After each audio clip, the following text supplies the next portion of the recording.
السلام عليكم. لا تنسوا الاعجاب بالفيديو والاشتراك في القناة تشجيعا لنا لنستمر بنشر المزيد إن شاء الله. السلام عليكم أعزائي الكرام.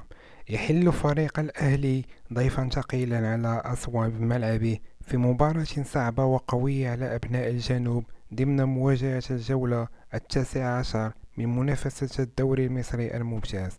أهداف كثيرة يسعى إليها المارد الأحمر عندما يواجه أسوان اليوم بعد الخسائر الأخيرة التي حققها، بداية من الهزيمة على ريال مدريد ثم فلامينغو في مونديال الأندية، وأخيرا الخسارة من الهلال السوداني في المجموعة دوري أبطال إفريقيا.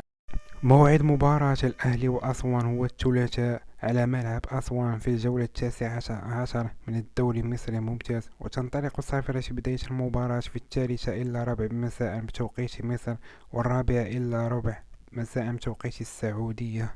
والقناة الناقلة للمباراة هي وان تايم سبور HD1. فرجة ممتعة أعزائي الكرام.